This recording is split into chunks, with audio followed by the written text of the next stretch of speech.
Eu confesso aos irmãos que eu amo estar entre vocês e não tenho nenhuma obrigação ritualística de estar entre vocês. E eu queria que isso fosse a graça no coração de todos. E a minha oração é para que isso se torne no coração de todos. Uma manhã como essa, uma profunda satisfação e graça no coração de cada um. É ruim e empobrecedor quando as pessoas estão reunindo e congregando por causa do rito. Porque o rito nada faz, o ritual não faz alguma coisa. Comer e beber um pão não promove absolutamente nada. Absolutamente nada. Não é possível que um pedaço de pão, uma porção de um suco de uva, possa de alguma forma promover alguma obra interna em alguém. Isso não é a graça. A graça são pessoas que foram alcançadas pelo corpo e o sangue de Cristo, e por isso desejam estar comendo e comemorando juntos. Eu quero que vocês estejam aqui pela graça, porque ao final de contas, é pela graça que sois o quê? E não pelo rito. Ritual não tem valor nenhum. Entre o ritual e você jogar ping-pong, talvez melhor o ping-pong. O ritual não tem valor.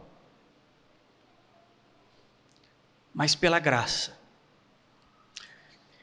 E eu, em particular, estou aqui pela graça de Deus. A graça de Deus me traz a esse momento. A graça de Deus me traz a esse momento, ou pelo menos a graça de Deus tem conduzido a minha vida até esse momento. Todos os dias. Vivendo de graça em graça, de fé em fé. Todos os dias vivemos pela graça. Estamos aqui pela graça. Eu estou aqui pela graça de Deus. Às vezes a graça de Deus é utilizada até para falar de quanto alguém está ruim, já viu? Você fala assim, como é que você está? E fala, estou pela graça. Como assim? A graça agora ficou exemplo de estar ruim? Porque eu estou pela graça e estou bem. Então, se alguém perguntar como é que você está, fala assim, eu estou pela graça. Ele, o que está acontecendo? Eu disse, não, absolutamente nada. Eu só estou vivendo pela graça. Né? As pessoas precisam entender que estar aqui, congregar, viver em Cristo, para mim, pessoalmente, falando, como aquele que hoje tem a oportunidade de falar a vocês, é a mais profunda graça e satisfação. Não há absolutamente nada gerado entre os homens que tenha poder de me tirar da graça de Cristo. Não há. Não foi criado absolutamente nenhuma força ou nenhuma ação possível para me separar do amor de Deus que está em Cristo Jesus. Altura, profundidade, adversidade, espada e nenhuma outra criatura, nenhuma outra pessoa criada tem potencial de me frustrar da graça de Cristo, ou me furtar da graça de Cristo. Hoje eu quero falar da glória de Cristo que nos foi dado como igreja, como irmãos. E se isso chegar ao teu entendimento, aí nós podemos falar de muita graça e abundância graça. Eu quero falar da glória de Cristo que foi dado a nós, a cada um de vocês que estão aqui dentro. Aos que vão se batizar, aos familiares, amigos, irmãos, a todos que estão aqui dentro hoje, nos foi dada uma glória tão riquíssima e tão maravilhosa, e que se nós olharmos para ela e aprendermos a desfrutar dela enquanto irmãos, enquanto salvos, enquanto crentes, viveremos a mais profunda graça. Cristo glorificou a igreja, Cristo abençoou com riquíssima glória cada um de vocês, cada um de nós. E nós precisamos entender isso. Eu gostaria que você abrisse no Evangelho de João, capítulo de número 17.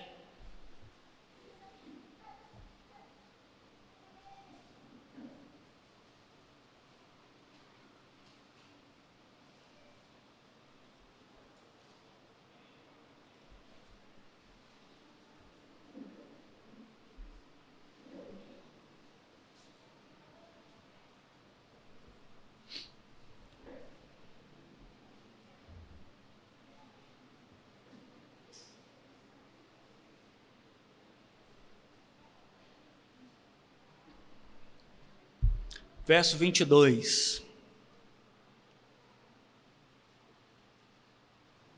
Evangelho de João, capítulo 17, verso de número 22. Diz assim: eu dei-lhes a glória que a mim me destes, para que sejam um, como nós somos um.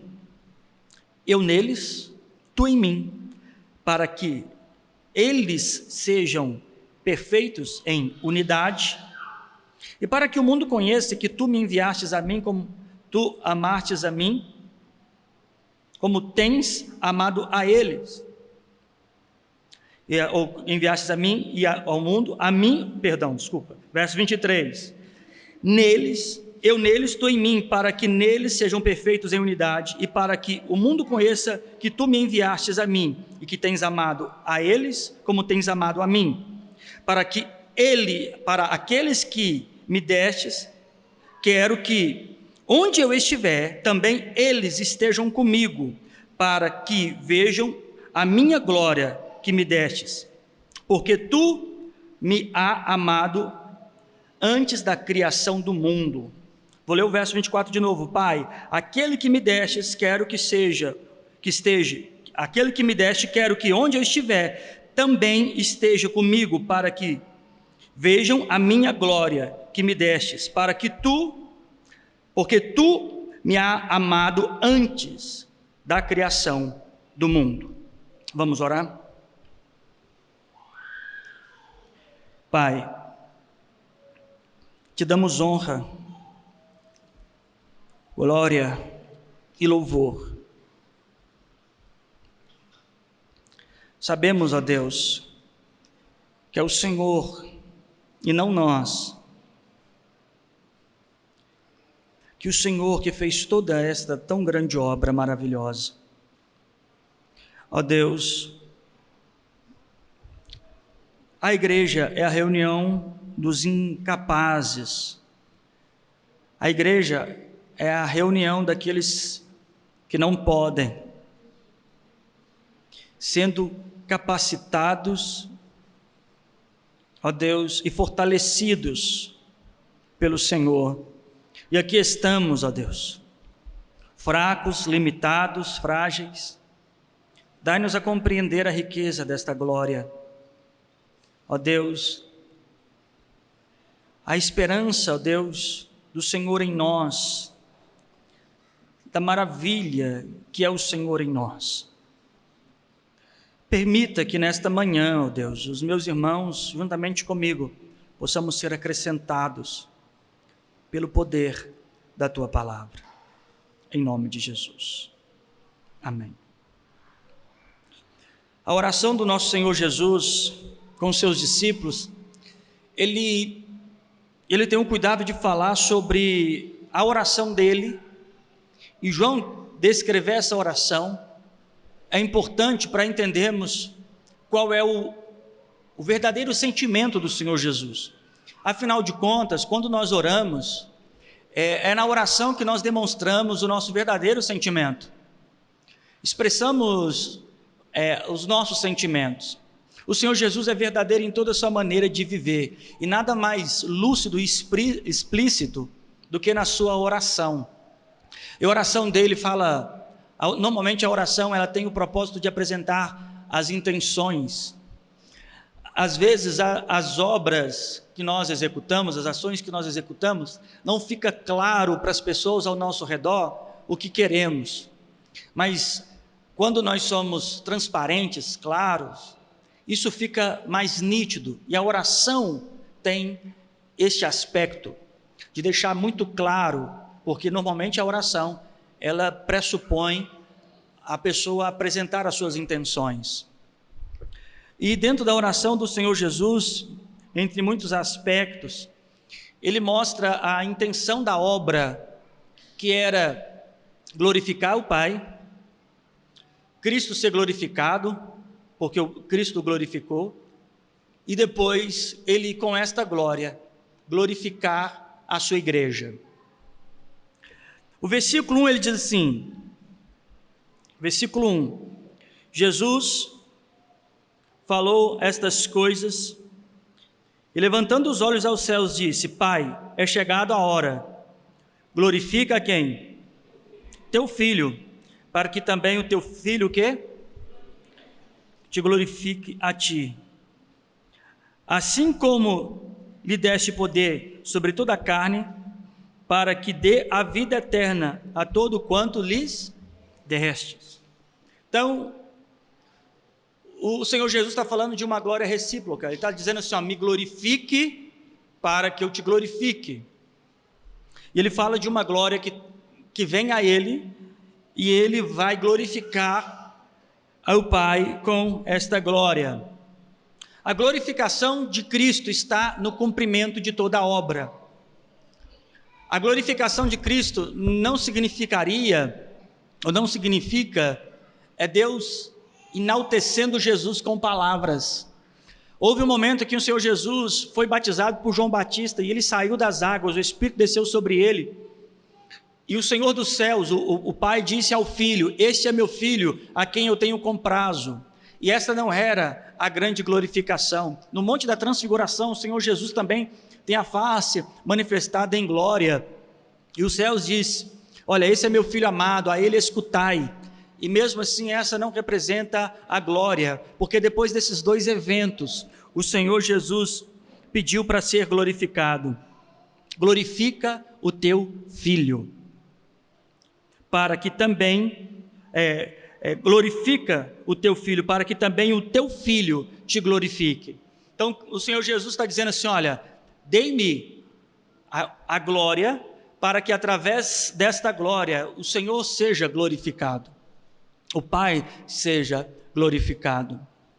Só que daqui para frente, você vai observar, se você fizer um paralelo entre João, Mateus, Marcos, Lucas e João, nós vamos ver o cerco em torno do Senhor Jesus se fechar, e ele vai começar a ser profundamente perseguido, ele vai estar profundamente entristecido, ele vai chorar profundamente, e depois de muito choro e de muita dor, ele vai ser espancado, violentado, ele vai sofrer profundas agressões, torturas de todas as formas possíveis de um homem suportar. Normalmente, na grande maioria dos casos, alguém já não suportaria o próprio flagelo, a própria chicote, mas ele suporta, e depois não só isso, como suporta a cruz.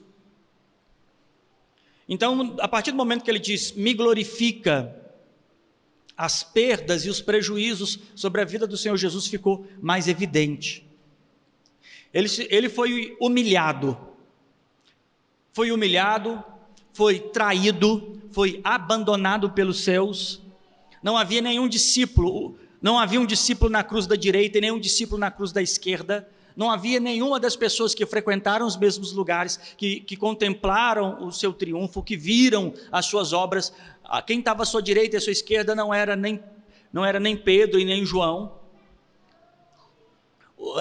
Quem subiu ao Calvário com ele não foi aqueles que subiram no Monte da Transfiguração, não foi aqueles que atravessaram o mar com ele, não foi quem andou nas águas com ele, não foi aqueles que comeram pão multiplicado. Ele estava só, mas ele disse, glorifica o teu Filho, para que o teu Filho te glorifique. Aparentemente, a grande percepção que nós temos, a cruz de Cristo é um grande sofrimento, é uma grande dor, é um grande sofrimento, para muitos uma grande derrota. Porém, ao terceiro dia, nós vemos o Senhor Jesus Cristo se manifestando de uma maneira que ele não se manifestou antes. Ao primeiro momento, enquanto ele vem à vida, ele vem no ventre de uma mulher, ele precisa crescer, ele precisa tomar estatura, medida, ele precisa ser construído enquanto homem. Mas agora, depois de morto, ele vem ao mundo novamente. Ao terceiro dia ele se manifesta novamente, e não de um ventre de uma mulher, e não de todo aquele processo. Ele manifesta exatamente dentro do corpo que estava falido, o corpo que estava sofrido, o corpo que estava maltratado, e ele manifesta nesse corpo de forma gloriosa, de maneira que toda dor e toda podridão do prejuízo da morte estava sobre aquele corpo, foi vencida, e ele ressuscita com mãos e os pés perfurados, ele manifesta com sua lateral perfurada. Tomé identifica isso, porém Jesus Cristo ressuscita glorificado, sem dor, sem mancha nenhuma de todo o seu sofrimento. Aqui é um paralelo à ressurreição em Cristo Jesus. Quando o Senhor Jesus vem a nós, éramos um cadáver morto, todo marcado pelo flagelo do pecado, todo ferido pela contaminação do pecado, éramos apodrecidos em nosso pecado, mas quando Cristo ressuscita em nossas vidas, ou como Ele ressurge em nossas vidas, a única coisa que fica são os sinais da obra que Ele fez em nós, em um corpo agora, em uma mente transformada, em uma nova vida. E assim Cristo ressuscita glorificado, de maneira tal que Ele faz agora coisas tão surpreendentes quanto as outras que Ele fazia antes. Mas a mais surpreendente de todas, mais do que estar num sepulcro ressuscitado lá de fora, ali, e transitar para a casa dos discípulos e aparecer lá dentro, algo acontece no livro de Atos, que é o Senhor Jesus glorificado, Ele sobe aos céus. Ele não foi buscado, Ele subiu aos céus. E quando Ele ressuscita em Mateus, no capítulo 28, ali por volta do verso 17, Ele diz: é-me dado todo o poder sobre os céus e a terra. E aquilo que Ele diz em João 3,13, que Ele diz assim, ninguém subiu ao céu, senão aquele que desceu do céu, o Filho do homem que está no céu.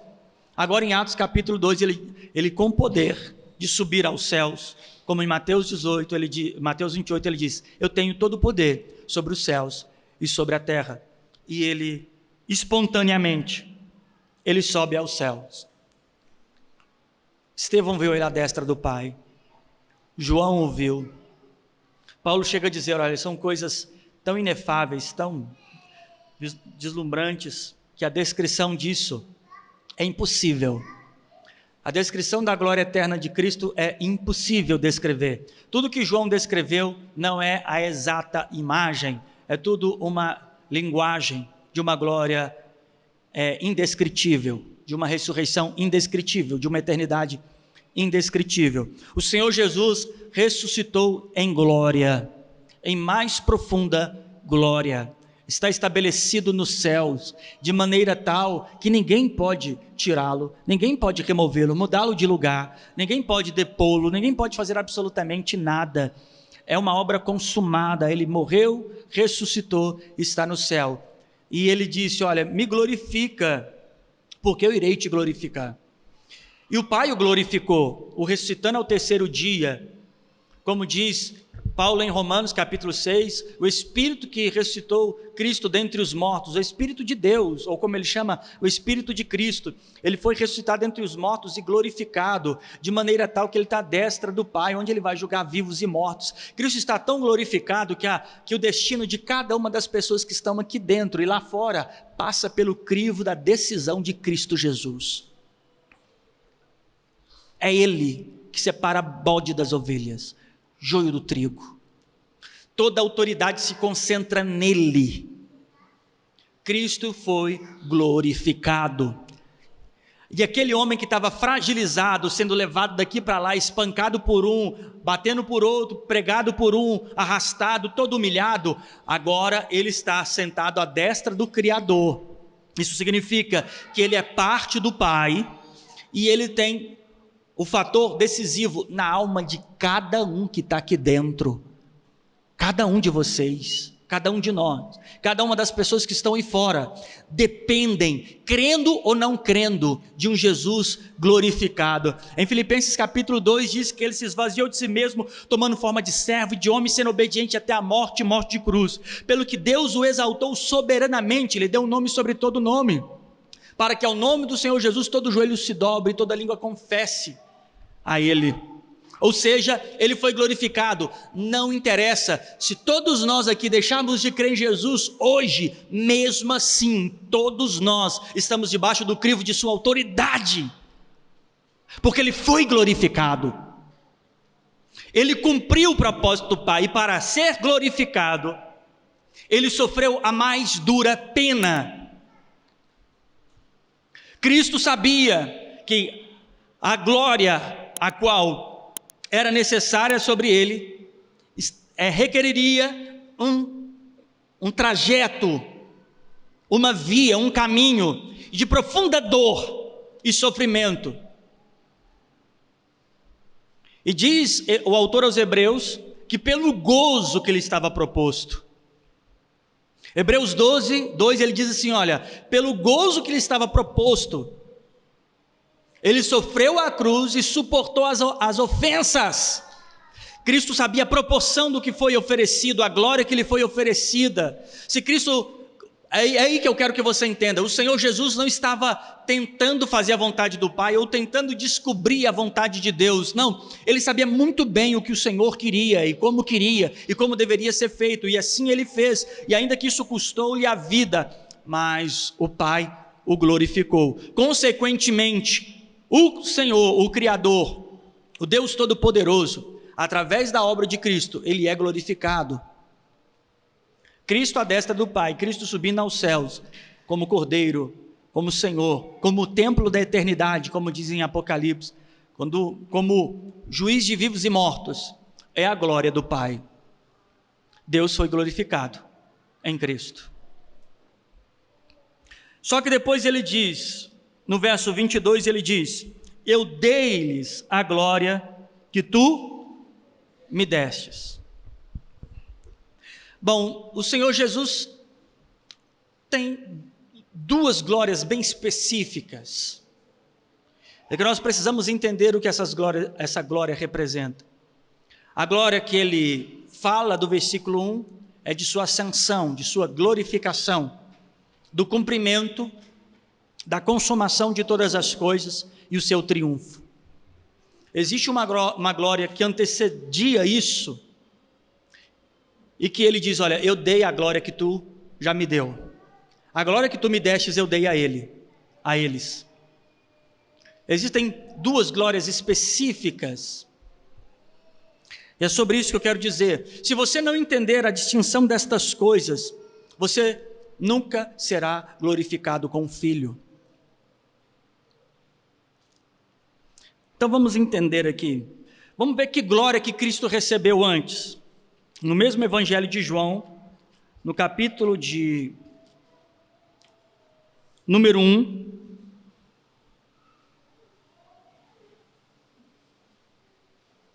não, capítulo de número 2, desculpa. Capítulo de número 2.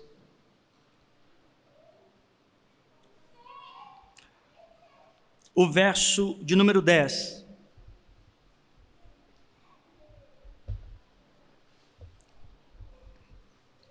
Capítulo 2, o verso de número 10. O contexto aqui é a multiplicação do vinho. O Senhor Jesus vai a um casamento, a uma festa de matrimônio. O vinho acaba e o Senhor faz uma obra maravilhosa. Eu acredito que você já conhece essa história. Há uma tipologia ali. O Senhor Jesus ele não faz o chamado rolê aleatório. Ele não estava de bobeira em casa. Vamos no casamento ali? Bora? O que você está fazendo? Chegou lá, aí porventura, eventualmente, ele fez alguma coisa. Não. Tudo está exatamente propositivo, tem um caminho acontecendo ali, porque tudo que o Senhor faz e tudo que foi relatado nas Escrituras pelos evangelistas, tem a finalidade de descrever um seu propósito. Algumas coisas mais explícitas, outras implícitas. Algumas coisas estão mais claras, estão nítidas. Outras você precisa se aprofundar para compreendê-las. As bodas de Caná da Galileia é uma dessas coisas que precisam um melhor aprofundamento. O que ela está dizendo? Só para você ter ideia, João capítulo de número 2, cabe um grande estudo para você compreender o que isso significa. Por que Jesus vai numa festa de casamento? E por que esse vinho tem que acabar? E por que Jesus tem que estar lá? Que coincidência é essa? E por que quem é não fala sobre quem é que está casando, não faz questão de descrever o nome de ninguém, e a tentativa de direcionamento de Maria, e o que Jesus faz. Basicamente, ali representa o matrimônio, representa o propósito de Cristo em união à igreja. O primeiro vinho que acabou, que todo mundo achava que era bom, representa a lei de Moisés, que acabou. A água pura representa o evangelho da graça, que se converte em um vinho bom, definitivo no final, para o casamento com Cristo. Está vendo que exemplifica? Mas eu resumi muito, tem muitos elementos ali que vai apontar para a descrição da obra de Jesus Cristo. Não é aleatório, aquilo aconteceu para um propósito. Mas depois que ele transforma a água em vinho e faz o melhor vinho depois, acontece isso aqui, o verso de número 10. O mestre Sala vai dizer isso aqui: todo homem põe primeiro o vinho bom, e quando já tem bebido bem, então o inferior, mas tu guardaste até agora o bom vinho. Verso 11, Jesus principiou assim os seus sinais aonde? Caná da Galileia, manifestando a sua, e os discípulos o quê? Então ele começa ali manifestando as suas ações, fazendo sinais, e ele começa manifestando a sua glória, a sua glória. João, no capítulo anterior, no capítulo de número 1, o capítulo de número 1, ele tem a intenção de enaltecer a natureza de Cristo, visto que na tradição antiga se acreditava muito no poder da palavra, né? Depois os gregos, através da filosofia e dos escritos, entendem o quão forte é o poder da palavra, né? Quem tem, só para você ter ideia, na Grécia e na Roma Antiga é que nascem os parlamentos. Sabe o que é um parlamento? É um lugar onde tem alguém para para falar, alguém que vai pronunciar alguma coisa. Aqui nós temos parlamento, né? Que é onde que fica os deputados, o Senado, né? E lá eles também falam, mais falam do que faz, né? E falam tantas abobrinhas, mas o parlamento tem esse sentido, e nasce na cultura grega, na cultura romana, por causa do poder que tem a palavra, de convencimento, de orientação, o quanto o escrito, o quanto o argumentativo é capaz de influenciar pessoas. João, construído nessa cultura, ele faz uma coisa tão interessante para falar sobre a natureza do nosso Senhor Jesus Cristo, que ele vem do Pai. Ele diz, olha, no princípio ele era a palavra estava com Deus, e a palavra era Deus. Ou seja, ele fala do poder criacional de Deus através de Jesus Cristo, chamando ele de palavra. Na minha tradução chama de verbo, talvez na sua também. E no verso 14, ele diz assim: e o verbo se fez carne e habitou aonde? E vimos o quê? Como a glória do quê? Cheio de graça. Então a glória que Jesus começa a manifestar nos seus dias, João a descreve no capítulo 1 como a glória do unigênito do Pai. O que isso significa? Que não existe absolutamente ninguém, até Cristo, ninguém revelou tal glória. E a glória é bem específica, é uma glória do unigênito do Pai, unigênesis, ou seja, único daquela espécie, o único gerado daquele. O Senhor Jesus é o único da espécie do Criador, o único da mesma natureza do Criador, e é aí que está a grande questão de sua glória. A glória dele é bem específica, a glória do unigênito do Pai. Todos os homens e todas as pessoas e todas as culturas buscam glória, e a glória é tão subjetiva, as pessoas buscam glória. Glória pode ser reconhecimento, algum tipo de grandeza. Os homens procuram glória. Em Pedro, a descrição em Pedro sobre a glória do homem, diz que o homem é como a erva e a sua glória é como flor da erva. Se a erva secar, a flor da erva também morre. Representa a toda a conquista humana. Então, a glória que o homem busca é qualquer coisa. O homem busca por qualquer coisa, isso é glorioso. Eu vou exemplificar. A glória do homem pode ser desde um assalto, ou dar cesta básica para alguém. Qualquer coisa para o homem é glória. Isso vai depender dos seus fundamentos e interesse. Para alguém que assaltou um banco e conseguiu tirar muito dinheiro, aquilo para ele é uma grande glória. Talvez alguém que está no crime, para ele é uma grande glória ser reconhecido como alguém ruim e mau ou violento. Para outro é uma grande glória ser alguém que faz alguma coisa muito bem.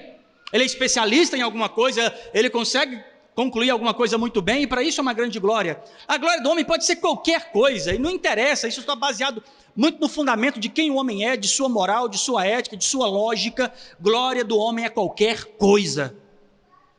E ao final de contas, toda a glória do homem não serve para absolutamente nada. Na verdade, a glória do homem é uma grande vaidade. Tudo que o homem produz e que ele se sente grande por causa daquilo, é uma grande vaidade, é uma grande glória terrena e absolutamente tem valor algum. Mas a glória de Cristo é uma glória específica. Não é uma glória porque ele é uma pessoa boa, não é porque ele é uma pessoa sensata, não é porque ele faz uma coisa muito bem. A glória de Cristo é uma glória específica. Qual é a glória de Cristo? Porque a glória dele é a glória do unigênito do Pai. Qual pessoa tem essa glória? Qual outra pessoa? Abraão, Isaac, Jacó, Moisés? Quem entre os homens tem a glória do unigênito do Pai? Pegue a melhor figura nas Escrituras e ele não tem essa glória. Cristo é glorificado como o único Filho de Deus, pelo próprio Pai. Ele diz, este é o meu Filho. Mas esta glória é uma glória bem específica e que vai ter características específicas. A glória de Cristo carrega como seu principal elemento a sua obediência.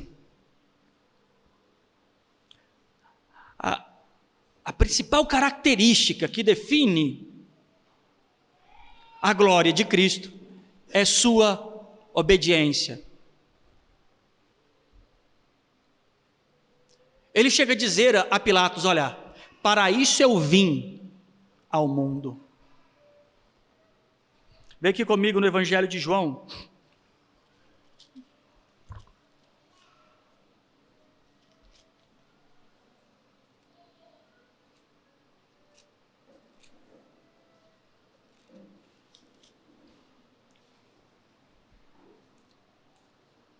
Capítulo de número 18. João 18. Verso de número 37.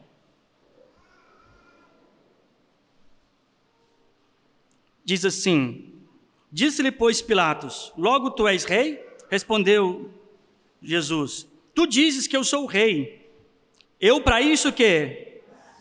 E para isso vim? A fim de quê? E todo aquele que é da verdade ouve a minha voz. Bom, ele é questionado por Pilatos, você é rei? Ele, tu dizes, mas para uma coisa eu nasci e vim ao mundo, para dar testemunho da verdade. Você é rei? Você que está dizendo, mas eu estou te dizendo uma coisa, eu nasci para um propósito, dar testemunho da verdade. Cristo sabia para que veio ao mundo. Ele não tinha dúvida pela qual ele tinha nascido, o seu propósito. Para isso eu nasci, para isso eu vim ao mundo. A obediência era a causa existencial de Cristo. Você como cristão, você só participa da glória de Cristo a partir do momento que, enquanto cristão, você sabe para o que foi gerado de novo. Cristo dizia e afirmava, para isso eu nasci. Então, se você é cristão, serve a Deus, diz que nasceu de novo, passou pelas águas, é batizado, congrega, tem isso tudo, a pergunta que você tem que pensar, para que eu nasci de novo? Por que eu nasci de novo? Cristo, no momento de sua condenação, ele dizia, para isso eu nasci. Há uma instabilidade, uma insegurança, uma incapacidade de muitas pessoas perceberem o seu próprio papel e propósito no reino de Deus. Eles não sabem definir exatamente por que são cristãos. Existem perguntas básicas da fé cristã, que se você perguntar para muitos cristãos, você vai ficar decepcionado. Eles não têm apologética, eles não têm defesa de fé, eles não compreendem a própria fé e não compreendem o próprio novo nascimento e a finalidade disso. Em 2 Coríntios, Paulo vai dizer alguma coisa no capítulo 5, dizendo assim, olha, ele morreu por todos, para os que vivem agora, não vivem mais para si. O Senhor Jesus diz, para isso eu nasci e vim ao mundo, para dar testemunho da verdade. Você, para que você nasceu? Por que um dia você recebeu Jesus em seu coração? Por que um dia você confessou os seus pecados? Qual é o ritmo, qual é o caminho, ou qual é o processo que você está vivendo de sua vida cristã? Quais são as coisas reais e concretas que você está diante delas com convicções? O Senhor Jesus, diante de condenação, ele diz, eu nasci para esse momento. Eu nasci e vim ao mundo para esse momento. A glória de Cristo, que é a mesma glória que repousa sobre a igreja, é a convicção e a obediência. Não há glória cristã alguma manifestada de Cristo a nós, que não passe pela convicção e a obediência. Estou convicto da minha fé, eu sei por quem eu fui salvo, eu sei o que esta salvação significa em minha vida, eu sei por quem eu devo andar, para que causa eu devo militar, a quem eu devo servir, a quem eu devo trabalhar, para qual reino, para qual causa, o que eu devo fazer dentro da minha vida enquanto estou aqui. Para isso eu nasci de novo, e para isso que eu estou no mundo ainda. Convicções. E farei isso até a morte, estarei convicto disso e exercitarei a minha fé até a morte. Eu vou estar trabalhando para isso, e ainda que as coisas digam ao contrário, eu não posso me desviar desse processo. Obediência, guardando o meu coração e guardando a sua palavra em meu coração e vivendo por ela. Obediência, esta é a glória de Cristo. Só que a primeira glória de Cristo, a qual ele começa a inaugurar ali nas bodas de Caná da Galileia, em que vai vir conotado de muitos eventos e ações pelo seu poder, como coisas entre multiplicar alimento, ressuscitar pessoas, curar pessoas, ainda que tenha todo esse aspecto de glória, é um aspecto de profundo sofrimento. A glória de Cristo é sofredora. A glória de Cristo é sofredora. A descrição de Isaías sobre a glória de Cristo, no capítulo 53, fala de um homem de dor, experimentado no trabalho.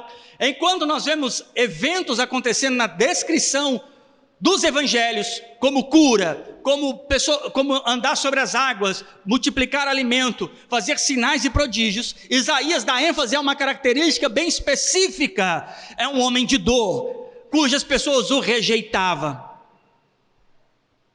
É um aspecto da glória de Cristo, que também é a glória da igreja, a qual ele nos deu, que é sim, você será um ponto fora da curva na sua sociedade, em seu meio de convívio. Você não pensará como os outros, não viverá como os outros, não falará como os outros, não andará como os outros. Isto é incômodo. As soluções que as pessoas vão procurar para resolver as suas causas não são as soluções que você vai buscar.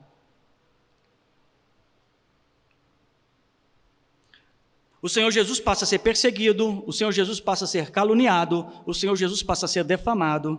Isso vai tudo resultar em um grande mecanismo para proporcionar o momento de sua morte. Sim, isto é a glória de Cristo. E qual é a glória de Cristo? A obediência. E em Filipenses 2 diz que ele foi obediente até... Esta é a glória de Cristo. Quer saber se nós temos a glória de Cristo? Até onde vai a sua obediência? A sua obediência é circunstancial? Ela está voltada ao que as pessoas podem ver de você? Essa não é a glória de Cristo. É só o medo ou o receio de você ser mal interpretado, ser julgado. E essa não é a glória de Cristo. A sua obediência se restringe ao que as pessoas podem ver, não é glória de Cristo. Cristo não é obediente ao Pai em circunstância. No próprio Evangelho de João, capítulo de número 8, verso de número 29. João 8, 29.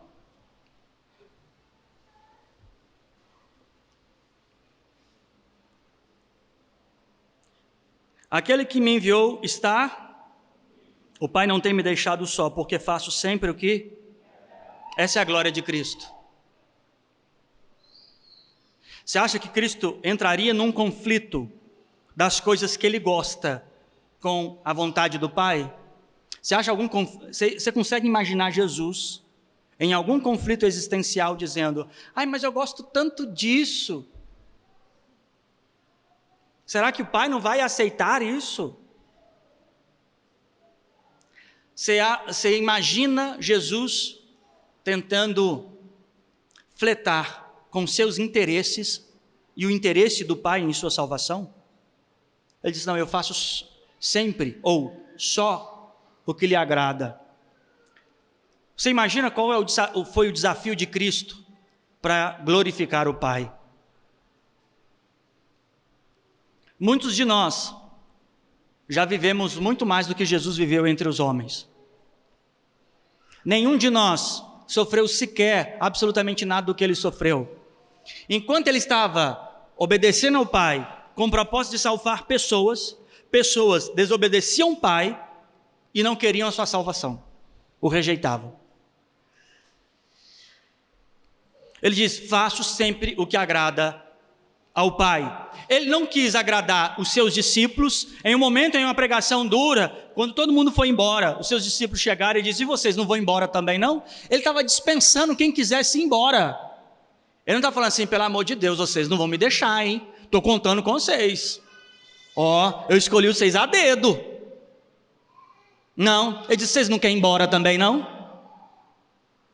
Se vocês quiserem, aproveita a toada que já vai uma boiada de uma vez só. Ele, não, para quem nós iremos? O Senhor Jesus não esteve preso a uma tentativa de agradar um coletivo, para tentar harmonizar os interesses, fazendo diplomacia, sabe? João gosta de dançar, vamos lá João, vem cá, enquanto a gente vai andando por Jerusalém, vai dançando na frente. Ele não fazia isso na tentativa de atrair o maior número de discípulos possível. Não, eu achei que eu ia ter 12, eu já estou com 40 apóstolos. Não, porque o propósito dele era agradar o Pai. Os discípulos entenderam isso. E lá em Atos você vai ver Pedro dizer assim, importa mais agradar a Deus do que aos homens. Do que aos homens. Você não tem que agradar a sua sociedade. Você não tem que ser uma pessoa que tenta fazer de maneira que as pessoas aceitem você. Esta é talvez um grande sintoma de fraqueza social que as pessoas têm. As pessoas não querem repetir roupa porque alguém vai achar, olha, fulano está com aquela roupa de novo. Eu sempre falo, Charlie Brown usa a mesma camisa todo dia, todo mundo vê o mesmo desenho, ninguém nunca reclamou. As pessoas querem e precisam da aceitação das outras. Mas o que você tem que se apegar é o que Jesus diz, eu faço sempre o que agrada ao meu Senhor. Importa mais agradar a Deus do que aos homens. E ao fazer isso, ele demonstra a sua obediência. Cristo glorifica, ou Cristo está carregando em si a glória do Pai, em sua obediência. Você só será participante da glória quando você colocar na primeira opção de sua prateleira, sempre agradar o Pai, meta agradar ao seu Criador. Mas eu não sei a vontade do Senhor, eu não sei o propósito do Senhor. Cave-a, busque-a. Se ele diz o que bater se abre, o que pede recebe, busque-a. Te falta compreensão sobre qual é a vontade do Pai? Sim, pode faltar. Devido a demandas, você pode ter compreensão de um monte de outras coisas que você buscou conhecer. Então busque a vontade do teu Criador. Em Romanos 1, diz para apresentar o nosso corpo em sacrifício vivo e agradável a Deus. O verso 2 diz: não vos conformeis com este mundo, mas transformai-vos na renovação do vosso entendimento, para que vocês possam experimentar qual seja boa, agradável e perfeita vontade. Um novo entendimento te fará compreender a vontade do Pai. Um coração devocional, um coração devoto te fará obedecer ao Pai, a esta vontade. E isto é a glória da igreja. A glória da igreja é que ela sabe a vontade do Criador. Imagina que um povo pequeno, em meio à abundância de quase 8 bilhões de pessoas no mundo, um povo restrito e pequeno, essas pessoas dizem que elas conhecem a vontade do Criador de todo o universo. E estas mesmas pessoas adulteram, mentem, furtam umas às outras. Este povo, este mesmo povo que diz: eu sirvo a Deus porque conheço a sua vontade, desejam mal ao próximo, fazem a mesma coisa que o resto dos 8 bilhões. Uma vez conhecendo a vontade do Criador, vai ser promovido em nós o mesmo sentimento que houve em Cristo Jesus. Filipenses 2,5, que haja em vós o mesmo sentimento, o mesmo propósito que houve em Cristo Jesus. A glória da igreja é a glória de Cristo a partir ali de Caná da Galileia, fazendo os sinais por obediência ao Pai, sendo obediente até a morte e morte de cruz. Outra característica da glória primordial de Cristo, vai no Evangelho de João, capítulo de número 1. Evangelho de João, capítulo de número 1, verso de número 14. O verbo se fez carne, habitou entre nós e vimos o quê? Como a glória do unigênito. Aí ele vai dizer, cheio de quê? Sobre quais aspectos João define a glória do unigênito do Pai? Sobre quais características? Ele olhou para Jesus e achou ele bonito? Olhou para Jesus e viu ele acendendo como uma lâmpada? O que foi que fez ele olhar para Jesus e dizer: vimos a glória do unigênito do Pai? Como é que João pode olhar para Jesus e, ao transcrever sobre suas características, ele não fez sobre característica física, se ele é alto, baixo, gordo ou magro, cabelo grande, cabelo curto, ele não entrou nesse aspecto. Ele, ao olhar para ele, ao olhar para Jesus, vimos a glória do único Filho de Deus. E sobre quais aspectos, quais eram as características que fez João resumir ou presumir que nele habitava a glória do unigênito do Pai? O próprio versículo diz: havia nele abundância de graça e de verdade. A verdade e a graça abundavam em Cristo. Não era alguém que falava da graça ou alguém que citava verdades para ele, como, sei lá, um budista, que pode ali, no intermédio das coisas que ele está dizendo, ele falar alguma orientação que seja uma verdade comum, uma verdade natural, uma verdade lógica. Não, ele estava dizendo assim, ele não tinha porções de graça e nem porções de verdade, ou havia momentos que ele falava até a verdade. Não, ele diz, ele estava cheio de graça e de verdade, ele abundava em graça e verdade. Mas nós vemos homens como Moisés, Abraão, Isaac, Jacó, os profetas como Jeremias, Ezequiel, outros homens nas Escrituras falavam também da graça como Isaías e também falavam a verdade. Sim ou não? Falavam.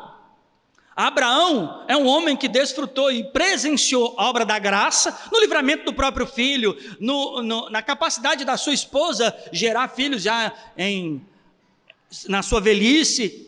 Ele desfrutou de muitos sinais da graça e também viu e viveu muitas obras da verdade, assim como Moisés. Porém, neles isso não era abundante, como era em Cristo, ao ponto de João dizer: nesse homem tem a glória do unigênito do Pai. Ninguém é como ele.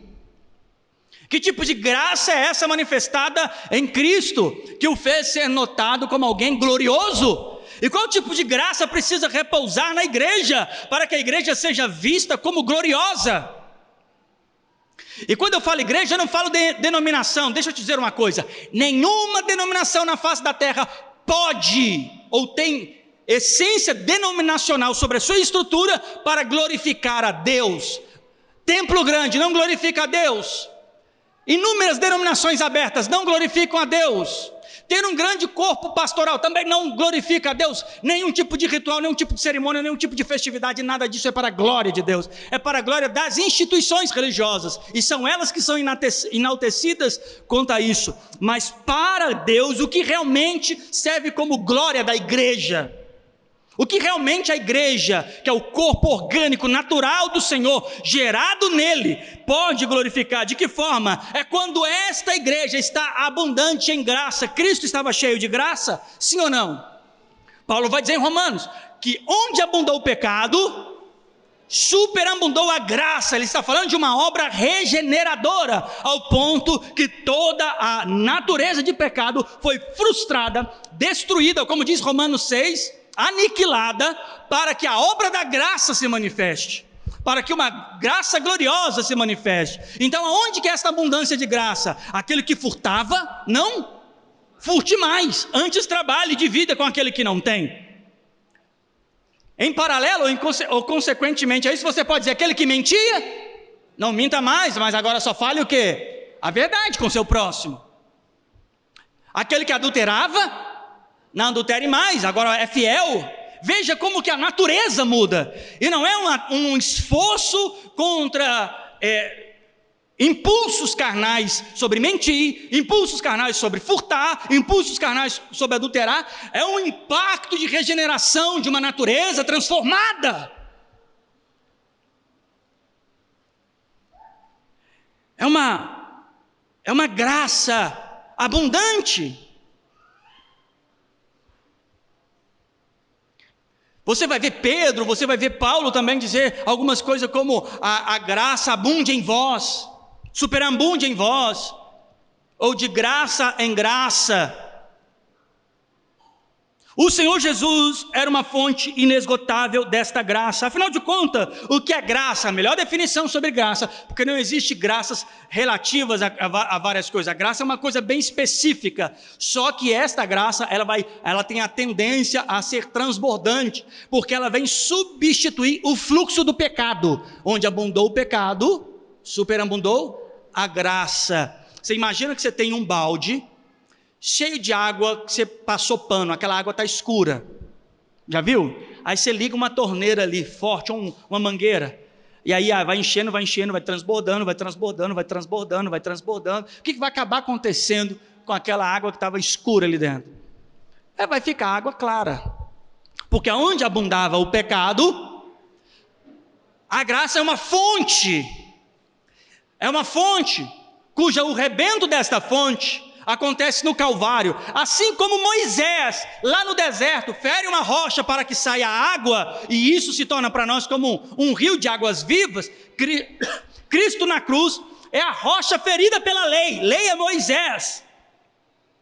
Na lei dizia que o infrator tinha que ser condenado. Ele substituiu a nossa condenação, e ele é a pedra cujos edificadores rejeitaram na cruz do Calvário. Quando ele é perfurado na sua lateral, em que sai água, ele representa a fonte de água viva, em que ele agora transborda para nós. A graça de Cristo é inaugurada para nós naquele Calvário, aonde o homem que não podia ser perdoado foi perdoado, o homem que não podia ser transformado foi transformado, o homem que não podia ser salvo foi salvo. Uma abundante graça. Então a igreja só participa da glória de Cristo quando ela abunda na graça. E o que é abundar na graça? É uma regeneração eficaz e suficiente. Homens, mulheres, todo tipo de pessoa que transformaram a sua consciência. Se você olha para o seu passado, em algum momento, com alguma nostalgia, não há graça aí. O passado não é nostálgico, o passado não é bom. Sempre que você vê alguém dizendo assim, antes de eu ser crente, eu sei que nunca me viu, o sangue de Jesus tem poder, se não fosse Deus na minha vida... Lá no íntimo tem uma satisfação sobre isso? Te falta graça. Ele teve vergonha, desprezo. O mesmo sentimento que Cristo tem pelo pecado deve ter no coração daquele que abunda em graça.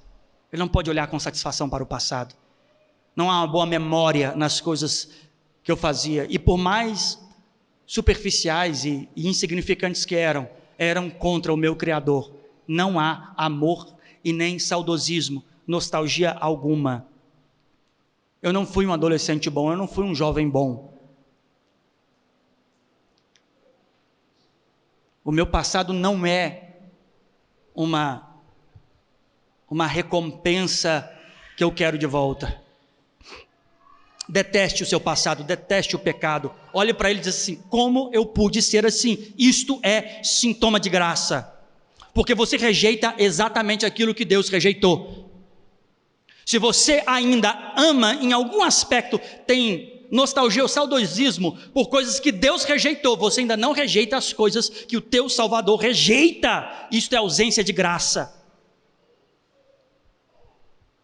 E a graça precisa ser abundante, ao ponto que o nascido de novo, ele é melhor do que quando era perdido. Mas o homem maduro na fé é melhor do que o nascido de novo, o recém-nascido na fé. Entenda que a pessoa que nasceu agora, se converteu dos seus maus caminhos,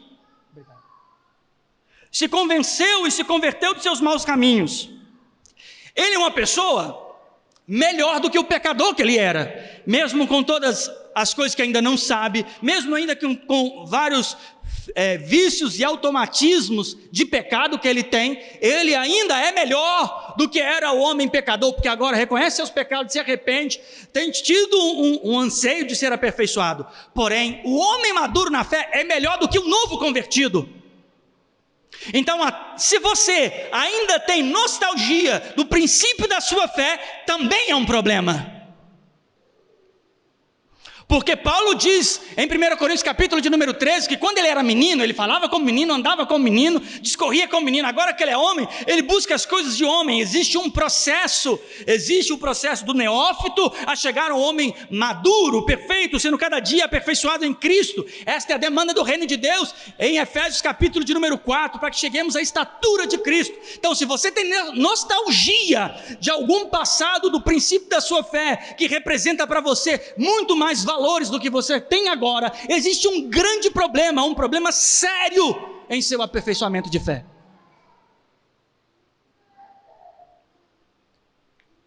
Meus primeiros anos da fé foram maravilhosos para um homem que vivia em pecado. Mas hoje não tem poder sustentativo nenhum para um homem que precisa evangelizar, pregar, cuidar da família. É muito pouco para as coisas que estão diante de mim. Paulo não pôde orientar por coisas mais profundas em 1 Coríntios capítulo de número 3, porque esses homens não atingiram sequer algum detalhe, princípio de sua maturidade. Esta é a glória que vai ser, essa é a graça que vai ser abundante, uma graça de arrependimento, uma graça de fortalecimento, uma graça de estruturação. Nós vamos andando de fé em fé, de graça em graça, a cada dia melhor, a cada dia mais convictos, cada dia mais servindo a Deus, cada dia mais ansiosos pela sua vinda, cada dia mais exercitados nisso, em meio a vários intempéries, dificuldades no processo, mas está ali firme, constante e sempre abundante, como é a orientação nas Escrituras pelo apóstolo Paulo. Estamos servindo a Deus, isto é graça, graça que não te deixa te interromper, graça que te faz obedecer, graça que te faz andar e você não vai retroceder. Isto é graça, é a mesma graça que sustentou Cristo, que era cheio de graça, ao ponto que João diz: não é possível, esse é o unigênito do Pai. Esse tem que ser o unigênito do Pai, porque nunca vi tanta graça e tanta verdade concentrada em uma só pessoa. Aí Cristo disse: olha, eu dei-lhes a glória que tu me destes. E qual é a glória? A glória que ele recebe é a glória quando olham para ele, os seus discípulos dizem: esse é o Filho de Deus. E se você ler em João 17, esta glória serve para que o mundo saiba que tu me enviastes, ou tu enviastes a Cristo. O Senhor enviou a Deus enviou a Jesus, e a prova disso é a glória que há na igreja. E não é no seu templo, não é na sua estrutura, não é em seus governos milenares, através de Vaticano ou denominações pós-reformadas, não é nada disso. A glória de Cristo está na regeneração.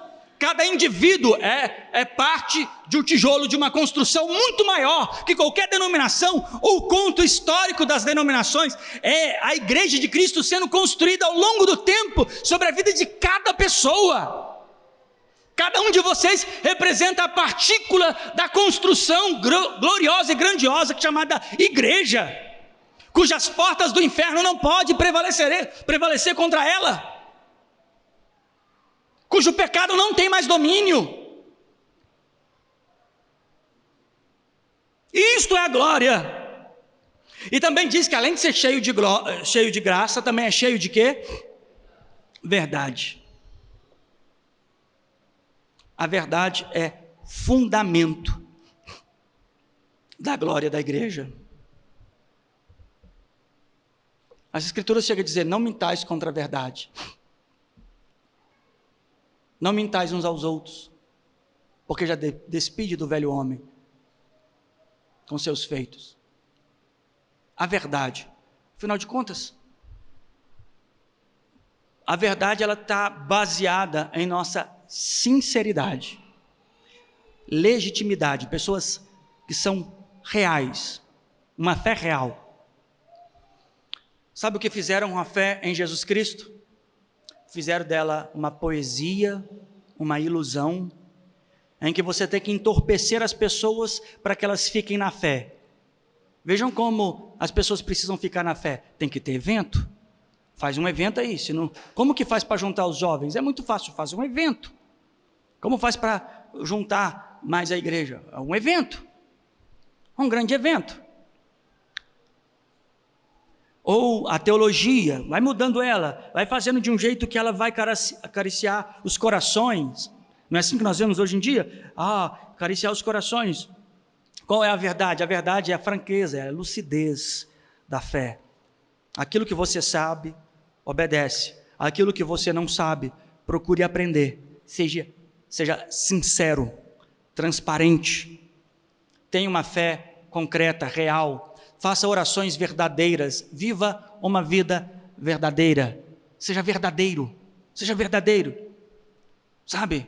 Não tente aparentar coisas que você não é, não tente fingir aquilo que você não é, seja verdadeiro. Não espere que as pessoas, olha, vai te aprovar, aqui é um servo fiel, olha, aqui é um homem de Deus. Não espere por isso, seja você, ainda que com os seus limites, com suas fragilidades, com suas faltas de aperfeiçoamento, mas seja você. E o que eu quero dizer quando seja você? É não tente fingir outra coisa. Seja honesto. Honesto com o teu Criador, porque no Salmo 139 diz que Ele sonda e conhece todas as coisas. Em Mateus diz que Ele glorifica, que Ele vai honrar aquele que chegar no seu aposento e orar a Ele. Então seja honesto. Honesto com suas fragilidades. Não tenta vender uma imagem insustentável de quem você não é. A congregação nunca será conduzida por um homem que vai tentar ser um homem de Deus. Eu sou isso. Quem conviver comigo de perto, eu sou isso. E tenho que ser, eu não posso mudar isso. Para o fim de fazer as pessoas elogiarem ou ficar mais agradável para elas poderem me glorificar. Quando diz dos fariseus que oravam nas praças públicas lá, eles dizem que eles faziam isso para serem o quê? Visto por quem? Pelos homens. Mas ele diz, quando for orar, entra para o teu aposento, porque o Deus que te vê em secreto. Afinal de contas, quem é que nos vê em secreto? Agora, qual desses dois? É o povo ou Cristo que te dará entrada no céu ou no inferno? Verdade. Seja verdadeiro. Seja você. E todas as suas mazelas e dificuldades sejam explicitamente colocadas diante de Deus em oração. Eu não quero ser eu. Olha que coisa maravilhosa. Então, seja você, ao ponto que você não queira ser você. Para que Cristo seja em vós, como diz Paulo, a esperança da glória. Cristo em vós, esperança da glória. Então a glória da igreja nada mais é do que reproduzida na natureza de Cristo, em sua obediência, em seu temor. O Senhor, tente imaginar Jesus frequentando a nossa congregação. Tenta imaginar Jesus sendo um crente como nós. Ele faria sim? Ele seria sim? Ele falaria sim? Imagina Jesus, cadê o nosso Salvador? Não veio hoje porque, não cumprimentaram ele. Sério. Vamos lá em Jesus. E aí, Jesus? Eu deixei meu trono. Me fiz homem. Fui lá. Tinha doente lá, o que eu fazia? Curava. Até morto vocês trouxeram para mim, agora eu chego na congregação, vocês não me cumprimentam.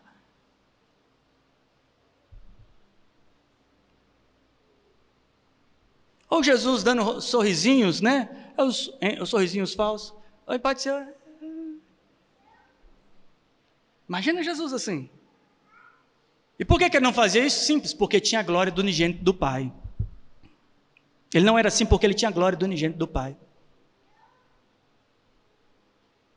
Por que ele não mentia? Porque tinha a glória do unigênito do Pai. Para isso eu nasci, diz ele. E para isso eu vim ao mundo, para dar testemunho da verdade. Isso representa muito o reino de Deus. Não mintai uns aos outros. Suporte o fraco em sua fraqueza, mas não seja falso.